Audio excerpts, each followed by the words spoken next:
बहुत स्वागत है आप सभी का। मैं हूं आपके साथ वक्ता दुबे। लोकतंत्र देख रहे हैं आप। बिहार में नीतीश कुमार ने अग्नि परीक्षा को पास कर लिया है। सियासी गहमा गहमी के बीच विधानसभा में नीतीश कुमार ने विश्वास मत हासिल कर लिया। डिप्टी स्पीकर को जोड़कर 130 वोट विश्वास मत के पक्ष में पड़े हैं। वहीं विश्वास मत पर वोटिंग से विपक्ष ने वॉकआउट कर लिया। जेडीयू बीजेपी की साझा सरकार बनने के बाद बिहार की सियासत किस करवट बैठेगी? आम चुनाव से पहले क्या नीतीश विधानसभा भंग करने का सोचेंगे और क्या चुनावों में विपक्ष ठोस चुनौती दे पाएगा? ऐसे तमाम सवालों का जवाब आज हम ढूंढेंगे और इसी पर चर्चा करेंगे। चर्चा के लिए खास मेहमान भी हमारे साथ जुड़ेंगे। लेकिन सवाल इसी बात को लेकर है कि क्या बिहार में दी गई सरकारी नौकरियों पर आरजेडी की कामयाबी है? क्या ओल्ड पेंशन स्कीम दोबारा शुरू करने की जो चुनौती देकर तेजस्वी यादव ने एक और शगुफा छेड़ दिया है? और क्या नीतीश कुमार ने भ्रष्टाचार की जांच कराने की बात कहकर आरजेडी के परिवारवाद और करप्शन पर सवाल उठाए हैं? इसका क्या असर पड़ेगा 2024 के चुनाव पर, ये भी जानेंगे। और इसमें भी देखना होगा कि नीतीश कुमार की ये जो 9वीं पारी है, 9वीं बार वो बिहार के मुख्यमंत्री बने हैं। ऐसे में एनडीए और जेडीयू दोनों गठबंधन में हैं। 2024 के आने वाले चुनावों में क्या कुछ भारतीय जनता पार्टी के लिए एक बहुमत साबित करेगा? साथ ही साथ ये भी सवाल है कि क्या दोनों गठबंधन में साथ आने के बाद और बेहतर कर पाएंगे, क्योंकि लगातार इस बात पर सवाल उठाए जा रहे हैं आरजेडी नेता तेजस्वी यादव की तरफ से कि क्या कुछ ऐसा भारतीय जनता पार्टी और जेडीयू ने किया कि जो हम नहीं कर पाए। और ऐसे में सवाल ओल्ड पेंशन स्कीम को लेकर भी उठाया। ऐसे में सवाल उन 10 लाख नौकरियों को लेकर भी उठाया आरजेडी ने कि क्या जो 10 लाख नौकरियां दी गई हैं उसका श्रेय किसे जाता है? कहीं ना कहीं आरजेडी और जेडीयू सदन में जिस वक्त अविश्वास मत पास हो रहा था, चर्चा हो रही थी इसको लेकर, उस वक्त दोनों ही आमने सामने थे और एक के बाद एक दूसरे पर आरोप प्रत्यारोप कर रहे थे, एक दूसरे पर पलटवार करते नजर आ रहे थे। अपने पुरानी जगह पर आ गए जहां से हम बहुत पहले से, और अब हम पुरानी जगह पर आ गए हैं। अब सब दिन के लिए हम आ गए हैं, आप चिंता मत करिए। लेकिन हम किसी को हम नुकसान नहीं करेंगे। आप कभी इधर रहते हैं, कभी उधर रहते हैं, ये तो सब लोग जानना चाहता है, सब लोग की इच्छा है। आखिर क्या ऐसा हो गया कि आपको ये निर्णय लेना पड़ा? 2020 का हम लोग चुनाव जीत करके आए, मात्र बेईमानी के बाद 12,000 का डिफरेंस था पूरे महागठबंधन और एनडीए में। आप क्यों छोड़ के आए? आपने यही बोला था ना कि हम एनडीए इसीलिए छोड़ रहे हैं क्योंकि हमारे पार्टी को तोड़ा जा रहा है, हमारे विधायकों को प्रलोभन दिया जा रहा है। और आपने ये कहा था मर जाएंगे मिट जाएंगी, तो आप कहते ही रहते हैं, हमेशा लगातार ही कहते रहते हैं। उस पे हम नहीं जाएंगे, लेकिन आपने तो ये कहा था कि भाई हम लोगों का एक ही लक्ष्य है, न प्रधानमंत्री बनना है, न किसी को मुख्यमंत्री बनना है। देश भर के विपक्षों को गोल बंद करके जो तानाशाह है उसको दोबारा नहीं आने देना है, इसीलिए ना पाए थे। तो चलिए, सवाल इसी बात को लेकर कि क्या बिहार में दी गई सरकारी नौकरियां आरजेडी की कामयाबी है? क्या ओल्ड पेंशन स्कीम दोबारा शुरू करने की जो चुनौती देकर तेजस्वी यादव ने एक और शगुफा छोड़ दिया? और उसके बाद क्या नीतीश कुमार ने जो भ्रष्टाचार की जांच की बात की है उस बात को कहकर आरजेडी के परिवारवाद और करप्शन पर भी सवाल उठाए हैं कि जांच आगे होगी? इसका क्या कुछ असर पड़ेगा 2024 के चुनाव पर, ये देखने वाली बात होगी और इसी पर चर्चा करेंगे। चर्चा के लिए हमारे साथ खास मेहमान जुड़ गए हैं जिनसे मैं आपका परिचय करवा देती हूँ। सुमित शशांक जी हैं, बीजेपी के प्रवक्ता, हमारे साथ जुड़े हैं। बहुत स्वागत है सुमित जी आपका कार्यक्रम में। प्रोफेसर के त्रिपाठी जेडीयू के प्रवक्ता है हमारे साथ, आपका भी बहुत स्वागत है सर।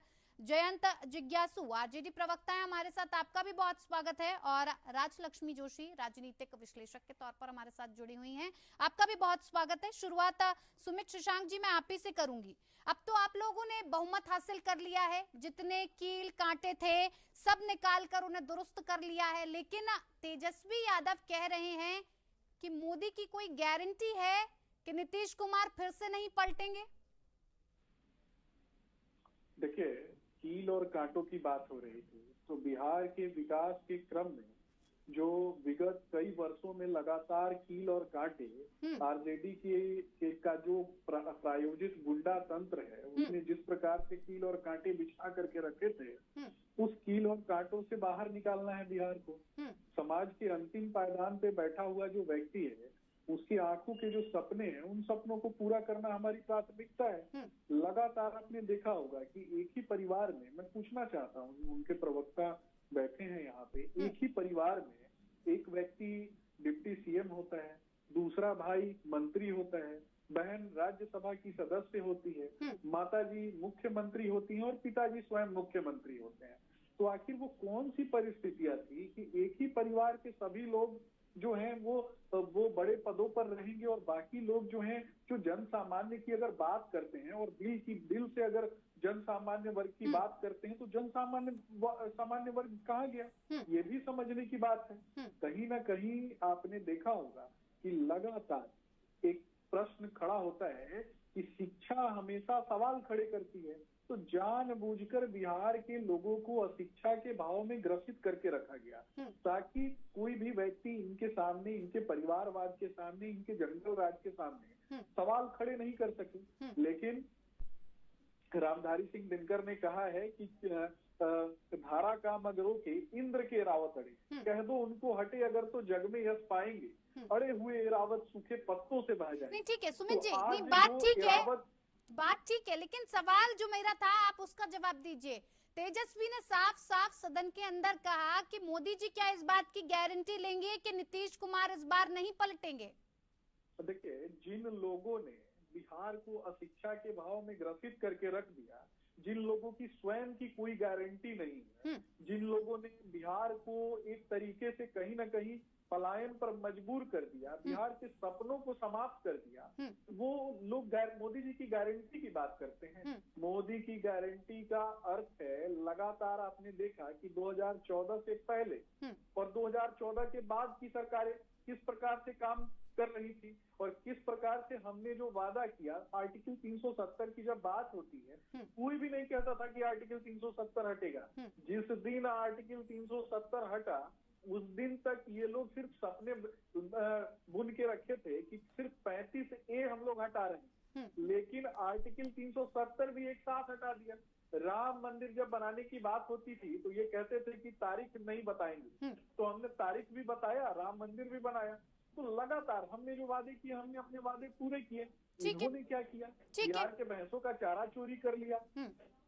ठीक है सुमित जी। आरजेडी के जयंत जिज्ञासु जी भी हमारे साथ जुड़े। जयंत जी, वो कह रहे हैं गारंटी पहले आप अपनी तो ले लीजिए, जो गठबंधन कर रहे हैं, जो जोर शोर के साथ आते हैं, लेकिन और फिर इसके पाले में बदल के वो दूसरे पाले में चले जाते हैं। जो खुद की गारंटी में मजबूत है, जो पहले से इतना मजबूत है, आप उसकी गारंटी मांग रहे हैं। आप अपनी गारंटी बताइए ना, जिसमें जो बैठे लोग हैं वो इधर उधर होते रहते हैं। आखिर कारण क्या है, कभी इस पाले में कभी उस पाले में? जयंत जी, उन्होंने बीजेपी के किसी पक्ष से जिता ली और उन्होंने कहा 25 महीने से ज्यादा ये चुनाव पर व्यक्तिगत चुनाव, तो उनका मेटा रहता है, उस पर हमें कुछ नहीं। इनका क्या बीजेपी का क्या वादी से क्या पूरा, ये उनकी बात, लेकिन ये वादा 2 करोड़ रोजगार, 20 करोड़ मिलने किसानों की आय, हम लोगों ने जो है कि हम 10 लाख 5 साल तक हमने 5 लाख के आसपास 4.5 लाख। नहीं ठीक है जयंत जिज्ञासु जी, लेकिन जिस गारंटी का सवाल आप भरे सदन में उठा रहे थे, वो गारंटी आप किस आधार पर मांग रहे थे सर? आपकी गारंटी मजबूत नहीं है तो मोदी की गारंटी कैसे मांग सकते हैं सर आप? वो ये की सवाल बात कर रहे हैं। मैं काम की, मैं आपके सबूत बीजेपी वाले क्या की बोली का कोई बात, ना नीतीश जी की बोली का कोई बोल। हम वादा करके आए थे, हमने कहा था हमने कर दिया। हमने कहा था कि स्वास्थ्य कमांड ठीक है, गाँव गाँव में डॉक्टर 1,35,000 नए पद सृजित एसपी जी ने अंतिम प्रक्रिया उसको अंतिम रूप दे दिया है, जल्द बहाली हो जाएगी। हमने कहा था कि 5 डिसमिल जमीन देंगे आवास। सर आपकी आवाज मुझे साफ नहीं आ रही है, मैं आपसे दोबारा से संपर्क करूंगी जयंत जिज्ञासु जी, और आग्रह करूंगी कि आपकी जो आवाज है उसको ठीक करने की कोशिश की जाए। हमारे साथ प्रोफेसर के त्रिपाठी बीजेडीयू से हमारे साथ जुड़े हैं। सर बहुमत पास हो गया, एक तरह से बहुत बड़ी अग्नि परीक्षा नीतीश कुमार की जो थी उसमें वो सफल साबित हुए, विश्वास मत हासिल कर लिया, लेकिन कह रहे हैं कि आरजेडी के 3 विधायकों को भी अपने पाले में आपको लाना पड़ा, तब जाके कहीं ये विश्वास मत हासिल हुआ। प्रोफेसर के त्रिपाठी जी आवाज पहुंच पा रही है? हाँ पहुंच पा रहे वक्ता जी। ये आप निश्चित समझिए कि नीतीश कुमार की स्वीकार्यता इतनी है कि विपक्ष के लोग भी उनको मानते हैं। ये बहुत बड़ी स्वीकार्यता है। और दूसरा सवाल जहां तक आपने किया, विश्वास मत तो मिलना ही था, और विश्वास मत के लिए जो प्रोसीजर है वो उन्होंने संवैधानिक प्रोसीजर अडॉप्ट किया, कहीं गलत तो किया नहीं। विपक्ष तो छोड़ के भाग गया मैदान ना। हाँ। तो इसमें हमारी तो जीत हुई। नहीं वो कह रहे डराया धमकाया ना, आपने डराया धमकाया आरजेडी के विधायकों को और अपने पाले में जबरदस्ती बिठा लिया। वक्ता जी कोई बच्चे हैं क्या? आप भी वही बात कर रही हैं जी। अरे भाई कोई बच्चे हैं कि उनको बैठा लिया हमने? अरे लोकतंत्र है, सब लोग स्वतंत्र हैं, और उनके पुलिस और दरोगा कहाँ किसी को विधायक को अपने कब्जे में कर सकता है? ये तो गलत जो लगाया जा रहा है विपक्ष की तरफ से। विपक्ष का काम जो है वो सिर्फ गलत चीजें लगाना। जब हार जाता है कोई तो बहुत सी चीजें लगाता, तो वो हारने के बाद तेजस्वी यादव के पास कुछ कहने के लिए बचा नहीं है, इसलिए वो सब एलिगेशन लगा रहा। नहीं बहुत कुछ कहा है, आगे इस पर भी चर्चा करेंगे। त्रिपाठी जी एक मिनट वक्ता जी। जी देखिए माननीय नीतीश कुमार का क्राइम करप्शन इससे कोई समझौता नहीं करते। अगर क्राइम बढ़ता है, करप्शन होता है तो उसको बर्दाश्त नहीं करते। अच्छा परिवारवाद तो वही है, आप देख ही रहे हैं। हमारे यहाँ माननीय नीतीश कुमार की स्वीकार्यता है, और हम एक स्वाभाविक गठबंधन के लोग हैं। लगभग 17 वर्षों से बिहार में गठबंधन था, आज भी गठबंधन है, भविष्य में भी रहेगा। और माननीय नीतीश कुमार एक लंबे अरसे तक भारत सरकार में भी रहे हैं, बिहार में भी रहे हैं, गठबंधन के साथ काम किया है, तो गठबंधन धर्म को निभाएंगे और बिहार को विकास के लिए। ठीक है सर, ठीक है। राजलक्ष्मी जोशी भी हमारे साथ जुड़ी हुई है। राजलक्ष्मी जी, पूरे आप स्थिति को देख रही हैं, किस तरह से विश्वास मत पास हुआ, किस तरह से जोड़ तोड़ की गई, एनडीए के साथ जेडीयू कैसे पहुंची, अब गारंटी की मांग करने लगी है आरजेडी की गारंटी। पहले आप अपनी तो डिसाइड कर लीजिए कि आप कितने मजबूत हैं, जो आप मजबूत विपक्ष ना बनाकर सत्ता पक्ष की जो मजबूती है उस पर सवाल उठा रहे हैं और कह रहे हैं कि आपकी गारंटी क्या है, क्या गारंटी उठाने का इनका जो काम है वो आरजेडी की तरफ से किया जाना चाहिए, इन्हें अपनी जो चीजें हैं वो पहले देखनी चाहिए या मजबूत पक्ष पर इस तरह से सवाल उठाने चाहिए? नमस्ते वक्ता जी। ये तो मुझे बहुत ही हंसी आई ये जब तेजस्वी जी ने गारंटी मांगी मोदी जी की कि नीतीश कुमार के विषय में, जबकि आप देखिए ये कोई पहली बार तो हुआ नहीं था। जब इन्होंने हाथ मिलाया था आरजेडी के साथ में, तभी भी तो ऐसा हुआ था कि वो उससे पहले कई बार उन्होंने इधर उधर किया हुआ था। तो तभी उस बार उनको किस बात की गारंटी थी कि वो गठबंधन छोड़ के चले नहीं जाएंगे। तो ये तो आप साफ साफ ये तो नजर आ रहा है कि ये जो भी हो रहा है ये जो है ये राजनीतिक गठबंधन है, और ये इसका जो है अभी, और मुझे नहीं लगता कि इसके बाद नीतीश कुमार जी भी इधर उधर करेंगे। और क्योंकि देखिए अभी उनका जो है साफ साफ अगर आपसे कहें तो फिर उनका राजनीतिक इसमें बहुत ज्यादा ऐसे चढ़ाव तो नहीं दिखाई दे रहा था। तो उनको अगर कोई स्टेबिलिटी नजर आ रही है तो वो भाजपा के साथ में, एनडीए के साथ में उनको अपनी स्टेबिलिटी नजर आ रही है। क्योंकि जो है अभी देखिए वो दो एस्पेक्ट से देख रहे हैं, न केवल अपने राज्य के हिसाब से, वो अभी जो आने वाले लोकसभा इलेक्शन है उसके हिसाब से भी देख रहे हैं। तो नीतीश कुमार जी का जो है अभी देखिए उन्होंने पूरा इंडिया अलायंस उन्होंने एक तरीके से उन्होंने ही साथ में लाया हुआ था सबको। लेकिन जिस तरीके से अभी तक उनमें आज तक भी कोई क्लैरिटी ही नहीं है कि क्या सीट शेयरिंग होने वाली है। तो उनको वहां पर कोई भी ये एक अपॉर्चुनिटी या कुछ भी नजर नहीं आ रहा है कि उसमें आगे जाकर के उनका कुछ फायदा हो सकता है। तो देखिए उनको वहां पर भी वो एक तरीके से उनको उधर हार नजर आ रही है। और दूसरी तरीके से ये भी है कि आगे जाकर के उनको ये भी है कि आरजेडी की तरफ से उनको प्रेशर आ रहा था कि तेजस्वी जी को आप मुख्यमंत्री बना दीजिए। अभी उसमें प्रॉब्लम ये है कि उनके जो बाकी के जो उनके विधायक है वो इस चीज को मानेंगे नहीं। क्योंकि जैसे उन्होंने कहा कि वो परिवारवाद हो या करप्शन हो, ये जो है उनके जेडीयू के बहुत सारे मेंबर्स को ये बिल्कुल ही वो एक्सेप्टेबल नहीं था। तो ये दोनों विषयों से, दोनों एस्पेक्ट से मुझे लगता है कि उन्होंने ये जो है ये निर्णय लिया हुआ है उनको। क्योंकि फ्यूचर उनको एनडीए के साथ ज्यादा नजर आ रहा है, न कि इंडिया अलायंस के साथ में। तो इन्होंने ये उस विचार से ये जो भी है निर्णय लिया हुआ है। तो क्या गारंटी दे रहे थे इंडिया अलायंस वाले या आरजेडी वाले कि उनके गठबंधन में या राज्य में या फिर जो इंडिया अलायंस में उनका क्या फ्यूचर है, उसका गारंटी तो उन्होंने किसी ने दिया नहीं है। उसका कोई गारंटी कोई लेने वाला भी नहीं है और मुझे नहीं लगता कि वो पूरा भी कर पाएंगे उसको। तो इसीलिए ये जो है उनको गारंटी पूछना वो मुझे थोड़ा सा हास्यजनक लगा। ठीक है हाँ ठीक है। जैन जिज्ञासु जी, लगातार आरजेडी की तरफ से कहा जा रहा था कि अभी तो खेला होना बाकी है, जेडीयू 2024 में बिल्कुल खत्म हो जाएगी। सर खेला तो यहाँ पर आपके साथ होता हुआ दिख गया। हमारे साथ कोई खेला नहीं हुआ, अभी 2024 खत्म हो गया तो हुआ है। और आप देखते हैं भारतीय जनता पार्टी जैसे भी बाहर लेके आए थे कि संकुल में जाने चाहिए ऐसे करके चल के आए आवाज नहीं गए थे।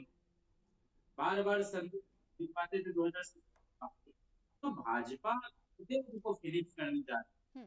और इसी बात का अफसोस है समाजवाद में पले बड़े आदमी हो गया कि गांव के उनका मजाक कर। दूसरा परिवार बार नरेंद्र मोदी की सरकार की से ज्यादा किसी राजनीतिक परिवार प्रेम धूमल के अनुराग ठाकुर, सुषमा स्वराज दिल्ली, पति उनके जो है गवर्नर बना दिए गए। उनकी बेटी भाजपा में वसुंधरा राजे विजयराजे सिंधिया, भाई माधवराव कांग्रेस में, उनके पुत्र ज्योतिरादित्य सिंधिया, यशोधरा राजे के एक दो नाम है। राजनाथ सिंह जी के बेटे हैं कि नहीं? ये जो आपके रविशंकर प्रसाद ठाकुर प्रसाद के बेटे हैं कि नहीं? तो तेजस्वी जी ने कहा कि अगर आप सब लोग सहमत हो जाएं तो मैं पहला राजनीतिक परिवार से जो संन्यास ले लूं। तैयार नहीं हुआ।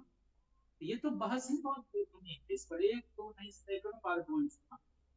बेनजीर भुट्टो, चंद्र कुमार नहीं, खालिदा जी नहीं। तो क्या जैन जिज्ञासु जी क्या कहना चाह रहे हैं? नीतीश कुमार ने जो भ्रष्टाचार और परिवारवाद की बात उठाई वो नहीं उठानी चाहिए थी।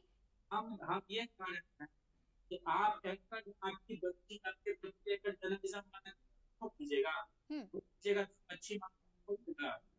जिसको जो जी के 9 पुत्री ही राजनीति में, बाकी 6 तो काम कर रहे ने उन्होंने ये लोग म्यूजिक सुनना है, इंटीरियर डिजाइन करो, 2 बेटे बनो, एक को लॉयर बनना है, एक को इंजीनियर बनना है, एक को इंग्लिश पढ़ो, इसी आजादी घर में होनी चाहिए। फालतू की बातें, जिन परिवार नहीं, जिन एक मूल्य नहीं, उपहार नहीं, वैसे लोग क्या बोल। और पहले से आपको नहीं हिस्ट्री हम लोग किस तरह से राजनीति करते हैं, मोदी जी भी आपको मुलाजिम की सहयोगी नहीं, ये भी वही करते हैं। पार्लियामेंट्री फॉर्म, प्रेसिडेंशियल मंत्री को कांटेक्ट कर सचिव से आप तो डेमोक्रेसी को आप मजाक बना के 5 साल अभी जब बचा हुआ 3 आप इसलिए गारंटी जा रहे थे 9वीं बार इसी साल 10 बार कहीं मिले। बिहार में खेला होने की बात आरजेडी की तरफ से की जा रही थी, लेकिन फिलहाल खेला आरजेडी के साथ ही हो गया है। नीतीश कुमार ने विश्वास मत हासिल कर लिया है और बाकी के आरजेडी के विधायकों ने भी कहीं ना कहीं पाला बदलकर नीतीश कुमार को एक तरह से मजबूत करने का काम किया। इसी पर बातचीत कर रहे हैं, हमारे साथ तमाम खास मेहमान जुड़े हुए हैं। सुमित जी, इस बात को लेकर जिस तरह से ये पूरा मसला सामने आया, पूरा मामला सामने आया, इसको लेकर, इस बात को लेकर भी विपक्ष सवाल उठा रहा है। आरजेडी ने साफ तौर पर कहा कि भारत रत्न से सम्मान नहीं, बीजेपी डील करती है। ये भारतीय जनता पार्टी के डील करने का तरीका है कि भारत रत्न की बात करो और पीछे के दरवाजे से इसी तरह की चुनाव आते ही डील कर ली जाए। देखिए, यहाँ दो विचारधाराओं की बात हो रही है। भारतीय जनता पार्टी की विचारधारा की अगर बात होती है तो जो भी लोग भारतीय जनता पार्टी के साथ जुड़े और लगभग आज देश में 17 करोड़ से भी ज्यादा कार्यकर्ता भारतीय जनता पार्टी की विचारधारा से जुड़े हैं, तो उन्हें बहुत अच्छे से पता है और देश की यशस्वी जनता को भी बहुत बढ़िया से पता है कि हमारा काम, हमारा नैतिक उद्देश्य समाज के अंतिम पायदान पर बैठे हुए व्यक्ति को आगे बढ़ाना। मध्यम तबके से आने वाले जो बच्चे हैं, जो लोग हैं, उनको उनके सपनों को पूरा करना है। इसी नैतिक बोध के साथ हम काम करते हैं और लगातार आपने देखा होगा कि भारतीय जनता पार्टी लगातार इन विषयों को लेकर के प्रशिक्षण शिविर लगाती है और इसके अलावा विभिन्न तरीकों से काम करती है। अभी अभी इनके प्रवक्ता आरोप लगा रहे थे किसानों के विषय पर या फिर और भी मूलभूत सुविधाओं के विषय पर। तो मैं बताना चाहूंगा कि किसान सूर्य शक्ति योजना जो कि भारतीय जनता पार्टी के द्वारा लेकर के आई गई थी और इस विषय की जानकारी ये गूगल के माध्यम से ले सकते हैं। इसके अलावा मैं एक चीज और बताना चाहूंगा कि श्रद्धेय अटल बिहारी वाजपेयी जी की जब सरकार थी तो कहीं ना कहीं नदी जोड़ो परियोजना जो कि हजारों हेक्टेयर भूमि जो सिंचित नहीं थी उनको सिंचित करने के लिए लेकर के आई गई। तो बात जब रोजगार की होती है तो आपने देख लिया होगा कि जैसे ही हमारी सरकार बनती है, हमारे डिप्टी सीएम शपथ लेते हैं, उसके बाद 25,000 से भी ज्यादा नौकरी की घोषणा जो है वो कर दी जाती है। इसके अलावा 3 राज्यों में जहाँ चुनाव हुए और बड़े बहुमत के साथ भारतीय जनता पार्टी निकल करके आती है, लेकिन तो आरजेडी तो कह रही है कि बिहार में दी गई सरकारी नौकरियां उसकी कामयाबी है। आपने नहीं सुना क्या आज? देखिए कहीं ना कहीं एक अफवाह तंत्र काम कर रहा है। आज बिहार में सबसे ज्यादा अनाथ कौन महसूस कर रहा है? बालू माफिया, भू माफिया, शराब माफिया, जो कि कहीं ना कहीं आरजेडी के द्वारा प्रायोजित तरीके से ऐसे लोगों को प्रश्रय दिया जाता था। ये भी समझने की बात है कि जंगल राज पार्ट 1 किस लिए जाना जाता था? नरसंहार के लिए जाना जाता था। प्रायः नरसंहार हुआ करते थे। जंगल राज पार्ट 2 की जब बात होती है तो बिहार के प्रत्येक कोने में लगातार बलात्कार की घटनाएं बढ़ गई थी। तो कहीं ना कहीं सत्ता में बैठे हुए जो लोग थे ना, उस समय की बात कर रहा हूँ, जो कहीं ना कहीं आपने देखा होगा कि प्रायोजित तरीके से बालू माफिया, भू माफिया और शराब माफिया को प्रश्रय प्रदान किया जा रहा था। ये तो स्पष्ट है। जयप्रकाश जी नारायण का नाम लेकर के बदनाम करने वाले जो लोग हैं ना, अगर आज जयप्रकाश जी रहते या फिर उनकी आत्मा अगर देख रही होगी तो सबसे ज्यादा दुख उन्हें होगा कि ऐसे लोग जो हैं उनका नाम लेकर के सत्ता में आते हैं। ये समाजवाद की बात करते हैं। इनके नेता एरोप्लेन में, हवाई जहाज में वो अपना जन्मदिन मनाते हैं। ये भी देखने की बात है। जहाँ गांव और गरीब, जहाँ एक ऐसा व्यक्ति भी है जो एक वक्त का भोजन नहीं जुटा पा रहा है, जन्मदिन की तो बात दूर है, जिस राज्य में छोटे बच्चों को कचरे के डब्बे में फेंक दिया जाता था, उस राज्य क्या जैन जिज्ञासु जी कुछ कहना चाह रहे हैं? जैन जिज्ञासु जी इस बात पर कुछ कहना चाह रहे हैं, सुन लेते हैं। जी जैन जी। जी मैं ये कह रहा लोकतंत्र की बात करने वालों का जिस तरह से कर रहे थे, डेमोक्रेसी या स्टेट हर पार्टी का लाखों के साथ हर बार इनको वो जुड़े और ये राजनीति खुद गया लेकर गए। आज ये कह ये लोग किसानों के ही थे। अरे किसान क्या तो किसान को आंदोलन और जो लोग बिहार को करते हैं, लालू जी के मुख्यमंत्री ने बेटी के ऊपर कायम बना दिया। यहाँ अजय बेटे उस पर ब्रिजभूषण सर और उन महिला खिलाड़ी सर, आपकी आवाज मुझ तक साफ तौर पर नहीं पहुंच पा रही है। मैं आपका रुख करूंगी जिज्ञासु जी। जी सुमित शशांक जी, क्या कुछ कहना चाह रहे हैं? जिन लोगों ने बिहार को पलायन की फैक्ट्री बना दिया, जिन लोगों ने बिहार को मजदूरों की फैक्ट्री बना दिया, गुण और ज्ञान की भूमि को हत्या, अपहरण, लूट और बलात्कार की भूमि में तब्दील कर दिया, ऐसे लोग हमें ज्ञान देंगे क्या? मैं एक बहुत ही महत्वपूर्ण मुद्दा यहाँ बताने जा रहा हूँ। आपके जो व्यूअर्स हैं और जो भी दर्शक, जो भी आम जनता इस चैनल के माध्यम से देख रही है, उनको समझना पड़ेगा दक्षिण भारत में एक बहुत बड़ा सम्मेलन होता है। आपकी आवाज मुझ तक नहीं पहुंच पा रही है सर। का नाम है जैन जी, आपकी आवाज मुझ तक साफ तौर पर नहीं पहुंच पा रही है। मैं आपका रुख करूंगी। आंदोलन, एक आंदोलन होता है जिसका नाम है सनातन उन्मूलन आंदोलन। यानी इस देश के 100 करोड़ से भी ज्यादा हिंदू उनकी धार्मिक आस्था को नष्ट करने के लिए एक आंदोलन होता है, उनके गोत्र को नष्ट करने के लिए आंदोलन होता है। और वैसे ही लोगों के साथ गलबैया करने वाले व्यक्ति जिनका नाम है तेजस्वी यादव, जिनका नाम है लालू यादव, और वो जाकर के गलबैया करते हैं, जो धर्म को नष्ट करना चाहते हैं। आज तो सीना ठोक के बोलते हैं ना, हम भारतीय जनता पार्टी के प्रवक्ता होने के नाते सीना ठोक के बोलता हूँ कि धर्म रक्षित रक्षिता, जो धर्म की रक्षा करता है धर्म उसकी रक्षा करता है। तो हम धर्म की रक्षा की बात करते हैं और सबके साथ सबके सम्मान की बात करते हैं। ठीक है, इनकी तरह भैंसों का चारा तो नहीं चोरी किया ना, भैंसों का। ठीक है सुमित जी, मैं वापस लौटूंगी आपके पास। हमारे साथ जेडीयू के प्रवक्ता दीपक सिंह जी जुड़े। दीपक जी, कहीं ना कहीं आरजेडी ने आपको जिस तरह से काम करना चाहिए उसको लेकर तंज तो कसा ही है। अपने नेता ठीक है सुमित जी, जिसने भैंसों का खून किया, भैंसों की हड्डियां गला दी। सर मैंने सुन लिया, मैं आपके पास लौटूंगी सुमित जी। काम किया है।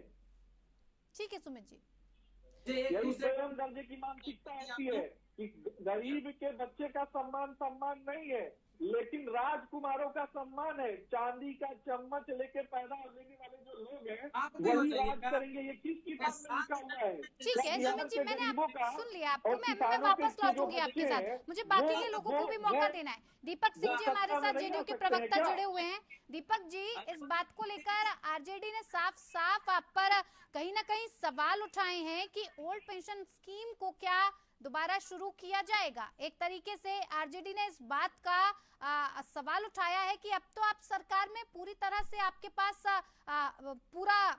पास जिस तरह की ताकत होनी चाहिए वो है, तो क्या अब जो नौकरियां थी उसका श्रेय भी आप ले रहे हैं? क्या ओल्ड पेंशन स्कीम शुरू की जाएगी दोबारा? नेहा जी, सबसे पहले आपको नमस्कार। नमस्कार। और मैं ये कहना चाहता हूँ कि राष्ट्रीय जनता दल के लोग और खास करके महागठबंधन के लोग जो कह रहे हैं, हमारे आदरणीय नेता ने पहले से रोजगार की जहाँ तक की बात है, तो आप बिहार में देख रहे हो कि रोजगार जो है माननीय मुख्यमंत्री जी के ही नेतृत्व में हुआ।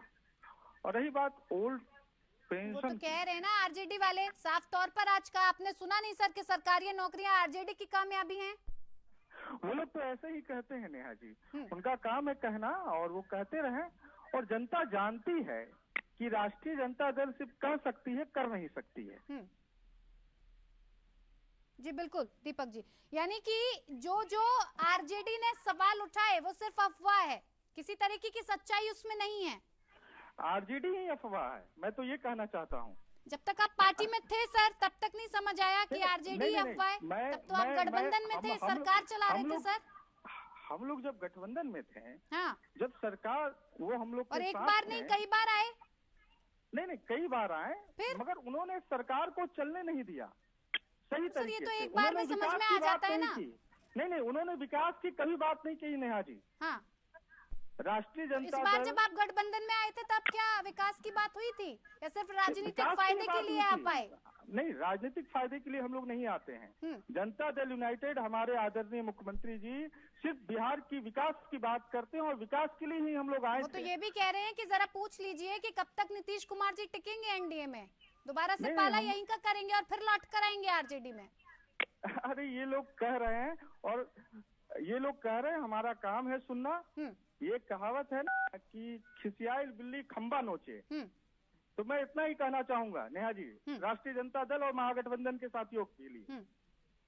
ठीक है, सुमित शशांक जी, क्या लग रहा है अब आपको? अब तो एनडीए का कुनबा लगातार बढ़ता जा रहा है, किसी न किसी तरीके से एक तरह से आपको राहत की सांस तो नजर आ रही होगी कि जिस इंडिया गठबंधन को भारतीय जनता पार्टी की सत्ता से उखाड़ फेंकने की कोशिश में बनाया गया था, इतना कुनबा इकट्ठा किया था, धीरे धीरे ही सही लेकिन वो टूटता जा रहा है और एनडीए इसमें कामयाब होती जा रही है। महाराष्ट्र की बात हो, बिहार की बात हो, उत्तर प्रदेश की बात हो, तमाम जगहों की बात कर ले तो ना तो सीट फॉर्मूला पर बातचीत हो पा रही है और ना ही इंडिया गठबंधन इतना मजबूत नजर आ रहा है। इसका फायदा आपको लगता है 2024 में बिहार में पूरी तरह से मिलेगा भारतीय जनता पार्टी को?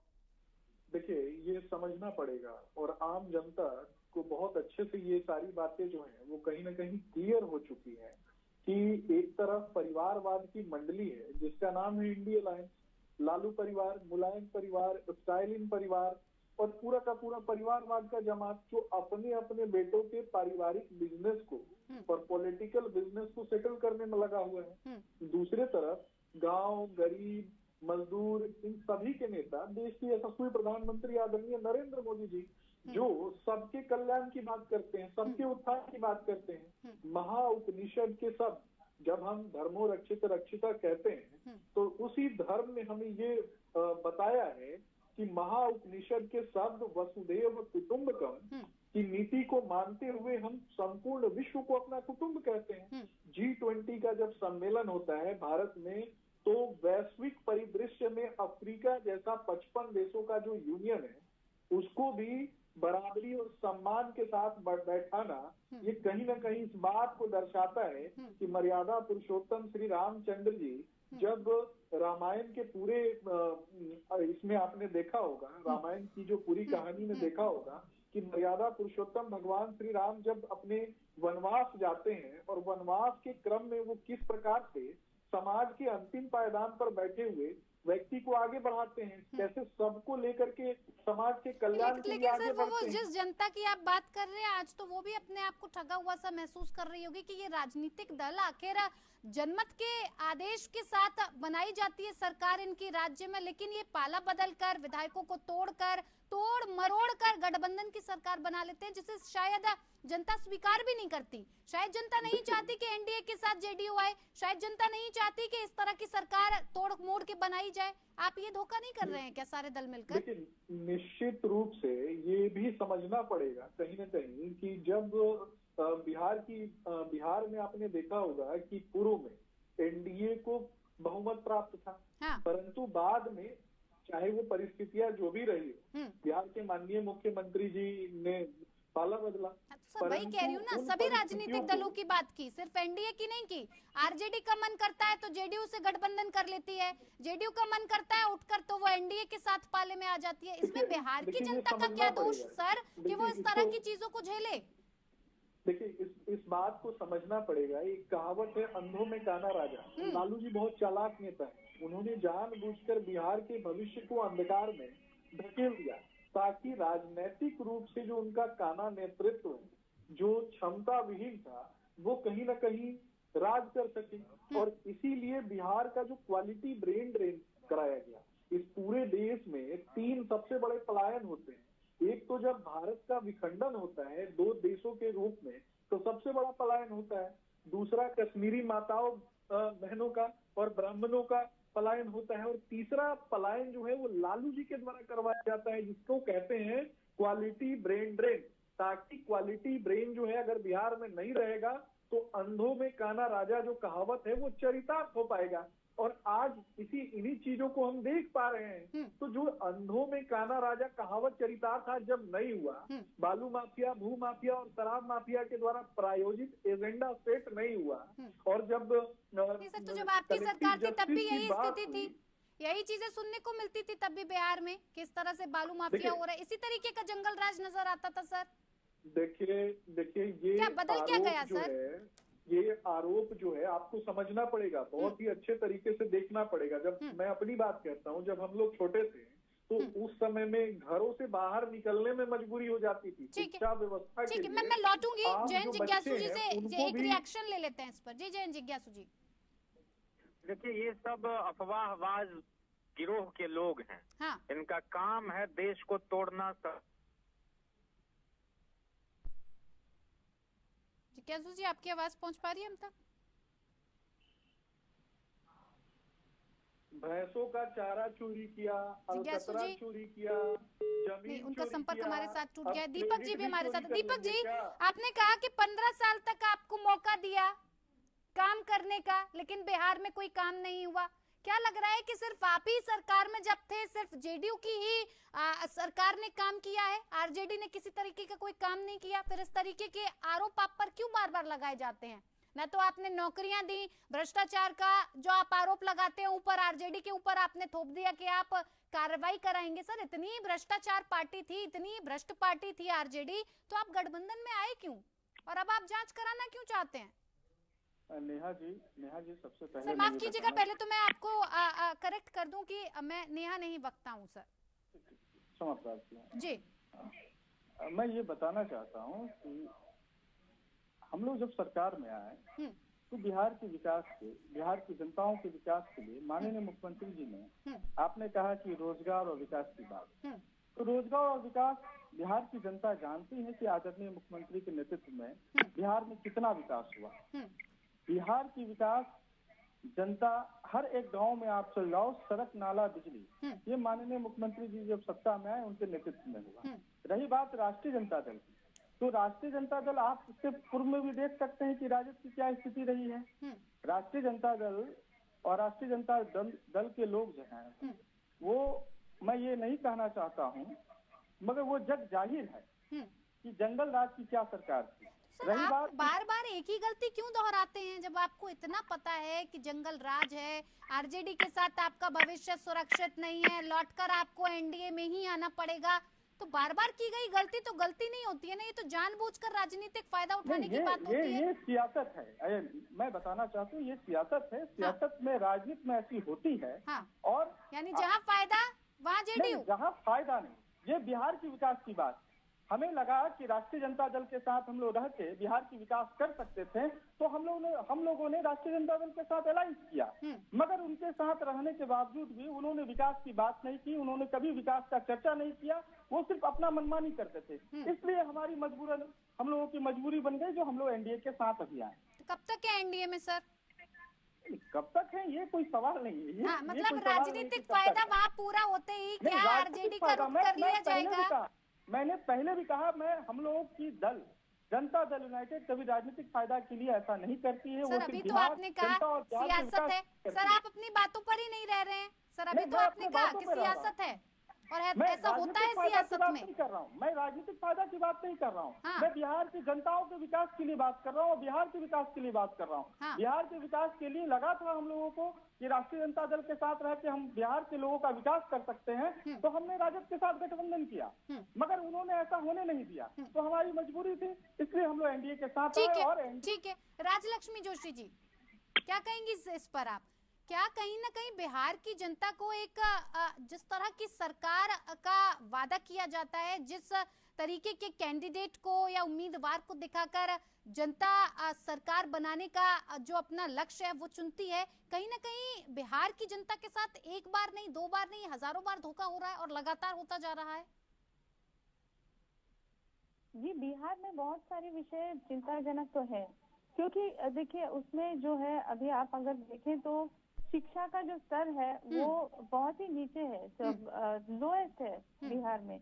और उसके अलावा जो कर्जा है ना राज्यों में, वो उसमें बिहार तीसरे नंबर पे आता है। जो जिसका सबसे ज्यादा कर्जा है वो उसमें तीसरे नंबर पे आता है। तो देखिए मतलब बिहार की जो स्थिति है वो बहुत ही चिंताजनक है। तो उसमें जो है ये पॉलिटिकल स्टेबिलिटी होना बहुत ही आवश्यक है।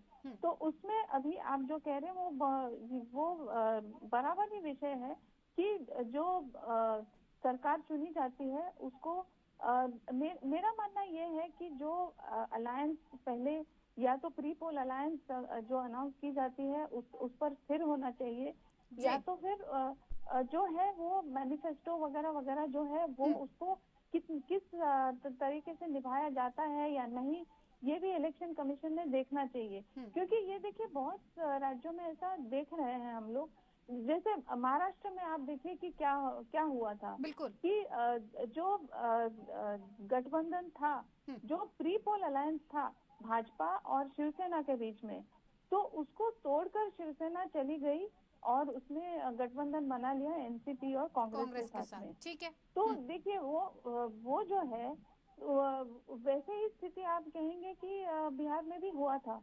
तो ये जो है तो ये ऐसी स्थिति में क्या होता है कि लोगों को ऐसा लगता है कि हमारे साथ धोखा हुआ था।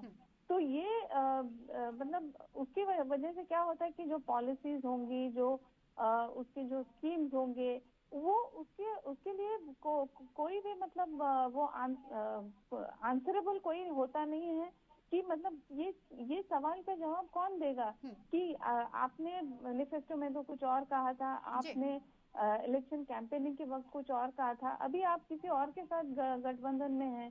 तो वो लेकिन राजलक्ष्मी जी, आपको नहीं लगता इस तरह की स्थिति जब पैदा होती है तो भारतीय जनता पार्टी की जो रणनीति होती है वो काफी सटीक बैठ जाती है, उसकी जो स्ट्रैटेजी होती है वो कहीं ना कहीं कामयाब हो जाती है, चाहे जैसे भी रहे, बिहार की रहे, महाराष्ट्र की रहे, किसी भी राज्य की रहे, जिस तरह की रणनीति वो बनाती है अपने फायदे के लिए कहीं ना कहीं उस पर कारगर साबित भी होती है। जी उस विषय में मैं ऐसा कहूंगी कि देखिए भाजपा का अगर आप देखेंगे तो वो आप कहेंगे कि उसका स्ट्रेंथ है या तो फिर वो क्या ऑफर कर रहे हैं उस पर भी तो निर्भर है। अब अभी अगर आप देखेंगे तो कोई अगर राजनीतिक पार्टी अपने खुद के मेंबर्स को अगर बचा नहीं पाती है या फिर अगर उसके मेंबर्स इधर उधर देखने की कोशिश करते हैं तो क्या वजह है, वो भी तो देखना चाहिए। केवल और केवल पैसों से नहीं होता है ये सब। अभी आप देखिए कि इन्होंने कह दिया कि ये जो भारत रत्न है ये आप एक डील के तौर पर आप इसका इस्तेमाल कर रहे हैं। इसके विषय में मैं कहूंगी कि क्या यूपीए को किसी ने मना किया हुआ था कि आप कर्पूरी ठाकुर जी को आप भारत रत्न न दें या फिर चरण सिंह जी को आप भारत रत्न न दें? ये मांग पहले किसी ने क्यों नहीं की? ये क्यों नहीं हुआ उस वक्त पर?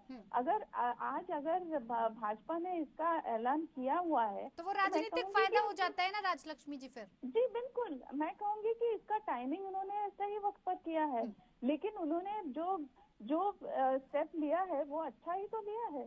तो उसमें लेकिन यही बात पहले वो दूसरे राजनीतिक पार्टियों ने क्यों नहीं की? तो ये पहल जो है वो भाजपा ने लिया और उसका फायदा भी भाजपा को ही होगी। तो आप उसके लिए भाजपा को आप उसको दोषी तो नहीं ठहरा सकते। ठीक है राजलक्ष्मी जी, मेरे पास वक्त की कमी है, मैं सबका एक एक छोटा छोटा रिएक्शन इस पर चाहूंगी। हमारे साथ जिज्ञासु जी भी है। जिज्ञासु जी, अगर पार्टी ये इससे पहले आप भी तो कर सकते थे इस काम को, भारत रत्न को, लेकिन जब पार्टी कर देती है तो इसे आप राजनीतिक फायदा कहते हैं, डील कहते हैं। नहीं, ये तो साफ दिखाई पड़ रहा है ना कि चरण सिंह जी किसानों के मसीहा कहे जाते थे और आज किसान आत्महत्या कर रहे हैं और उनके खिलाफ कानून आप बना रहे हैं। तो चरण सिंह जी की पूजा करेंगे मूर्ति की, या फिर उनके विचारों पर भी कुछ काम होगा? स्वामीनाथन को आपने दे दिया, लेकिन उनका क्या था? किसानों की आय दुगुनी करने की बात थी, जो उनका श्रम है और जो लागत मूल्य है प्लस 50% लाभ। ये तो हम नहीं कह रहे हैं, हम कह रहे हैं कि अगर आप किसी को मूर्ति में ही कैद करना चाहते हैं, ये सारे लोग भारत रत्न के हकदार थे लेकिन मोहताज नहीं। ठीक है, लोहिया को देने से आपको कौन मना कर रहा है? क्यों नहीं देते हैं लोहिया को? नहीं सर, जिसको दे दिया तो उसको क्यों दे दिया और जिसको नहीं दिया तो उसको क्यों नहीं दिया सर? मतलब ये मेरे मुंह में मत डालिए। हम कह रहे हैं कि पॉलिटिसाइजेशन नहीं होना चाहिए। कभी खत्म नहीं होता है, कभी शिकायतें कम नहीं होती है सर। ठीक है सर, मेरे पास वक्त की कमी है। दीपक जी, दे दिया, इसे भी राजनीति करार दिया जा रहा है। भारतीय जनता पार्टी हो या फिर विपक्ष हो, लगातार कह रहा है कि अगर भारत रत्न सम्मान दिया भी है तो वो बीजेपी की आपसे डील थी। देखिए, मैं बताना चाहता हूँ, खास करके भारत रत्न में राजनीति नहीं होनी चाहिए, ये गलत बात है। इस विषय पे राजनीति करना भी नहीं चाहिए किसी भी दल को। भारत रत्न मिलना था, वो तो इस विषय पे राष्ट्रीय जनता दल कुछ प्रतिक्रिया करती है तो वो उनकी राजनीतिक अनुभव नहीं है। ठीक है सुमित जी, जाते जाते लोहिया जी को मिलना चाहिए था भारत रत्न। एक और शिकायत है आपसे। निश्चित रूप से जो भी जिन लोगों ने भी देश हित में कार्य किया है और राष्ट्र के लिए काम किया है, ग्रामोदय के लिए कार्य किया है, अंत्योदय के लिए कार्य किया है, उनको मिलना चाहिए और निश्चित रूप से आगे भी मिलेगा। लेकिन समस्या ये नहीं है, समस्या ये है कि लालू जी जैसे भ्रष्टाचारियों को नहीं मिलने वाला है, इसीलिए ये लोग खिसियाए हुए हैं। चलिए ठीक है, वक्त की कमी है, सर ज्यादा वक्त नहीं दे पाऊंगी। बहुत बहुत धन्यवाद आप सभी मेहमानों का हमारे साथ इस खास पेशकश में जुड़ने के लिए। लोकतंत्र में इतना ही, नमस्कार।